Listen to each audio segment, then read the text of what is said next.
حضرت لقمان حکیم نے اپنے بیٹے کو کہا 3 نصیحتیں تجھے کرنے لگا ہوں، یہ 3000 نصیحتوں کا خلاصہ ہے، اور ان میں بھی 2 کو یاد رکھنا، 1 کو بھول جانا۔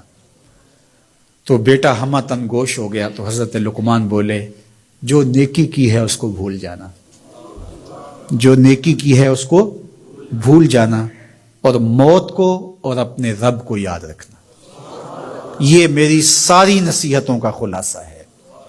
جو نیکی کی ہے وہ بھول جانا، چاہے وہ کسی شخص کے ساتھ کی ہے، چاہے وہ نیکی عبادت کی صورت میں ہے، چاہے وہ ریاضت کی شکل میں ہے، خدمت انسانی ہے، کسی رشتہ دار کے ساتھ نیکی کی ہے، تو کہا بھول جانا جس طرح کی ہوئی نہیں ہے۔ حضرت معاذ بن جبل رضی اللہ تعالیٰ عنہ حضور کے روضہ انور کے سامنے بیٹھ کے رو رہے تھے۔ حضرت عمر گزرے تو پوچھا اے معاذ کیوں رو رہے ہو؟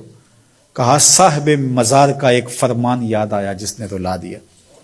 کہا وہ کیا فرمان ہے؟ کہا ایک دن حضور نے کہا تھا ادنا سی ریا بھی شرک ہے، تھوڑی سی ریاکاری بھی شرک ہے۔ اللہ صرف اس عمل کو قبول کرتا ہے جو محض اس کے لیے کیا جائے۔ تو نیکی خالص اللہ کے لیے کریں گے تو قابل قبول ہے۔ اللہ تعالیٰ غیرت والا ہے، وہ کسی اور کو اپنے ساتھ شریک ہونا پسند نہیں کرتا۔ تو جب بھی نیکی کرو، یہ سلس دین ہے، انما الاعمال بالنیات۔ اس حدیث کو علماء نے کہا ہے تیسرا حصہ دین کا اس میں ہے کہ اعمال کا دار و مدار نیتوں پہ ہے۔ نیت کا خالص ہونا شرط ہے، ورنہ محنت بھی کی، سجدے بھی کیے، خیراتیں بھی کی، سب کچھ کیا، لیکن نامہ اعمال میں 0 کو ہوگا۔ کیتی کتری پئی کھو محمد تے سکہ بنیا زردہ۔ تو ریاء سے بچنے کی تلقین کی گئی۔ حضرت لقمان حکیم نے کہا جو نیکی کی ہے اس کو بھلا دینا، اللہ کو اور اپنی آخرت کو کبھی فراموش نہ کرنا۔ جب آخرت مستحضر رہتی ہے، ہر وقت بندہ خیال میں رہتا ہے کہ میں اللہ کے حضور پیش ہونا ہے، ایک میدان لگنا ہے، وہاں ترازو گڑے گا، اعمال تولے جائیں گے، تو خود بخود اپنا محاسبہ کرتا رہتا ہے۔ یہاں وہ کچہری خرید سکتا ہے، عدالتیں خریدی جا سکتی ہیں، تھانے یہاں بک جاتے ہیں، یہاں منصف بک جاتے ہیں، لیکن وہاں اللہ کی پولیس نہیں بکے گی، وہاں کے تفتیشی نہیں بکیں گے، وہاں کے تھانے، وہاں کی کچہریاں نہیں بکیں گی، وہاں ترازو پورا وزن تولے گا۔ یوم تبلی السرائر فما له من قوت ولا ناصر۔ فرما جس دن راز کھول دیے جائیں گے، کوئی کسی کی مدد نہیں کر پائے گا، اور نہ کوئی طاقت سے اپنے عیب کھلنے سے روک سکے گا۔ تو جب مستحضر ہوگا کہ میں اللہ کے حضور پیش ہونا ہے، ایک کچہری لگنی ہے، ایک عدالت لگنی ہے۔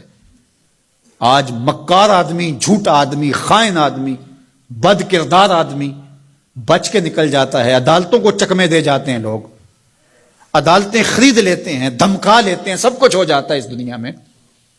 طاقتور کی کوئی بات نہیں کرتا، کمزور پھٹے چڑھا دیے جاتے ہیں، لیکن ایک عدالت ایسی لگنے والی ہے جہاں انصاف ہوگا، جہاں عدل ہوگا۔ تو اس لیے کہا کبھی اس کو فراموش نہیں کرنا، اور دوسرا اپنے رب سے کبھی بھی غافل نہیں ہونا۔ اپنے رب سے جو غافل ہو جاتا ہے وہ زندگی کے مقصد کو کھو بیٹھتا ہے۔ اور اسی کو رومی کہتے ہیں دنیا ہے یہ چیز، دنیا از خدا غافل بدن۔ دنیا کیا ہے؟ کہا سونے چاندی ہیرے جواہرات کا نام دنیا نہیں ہے، خدا سے غافل ہو جانے کا نام دنیا ہے۔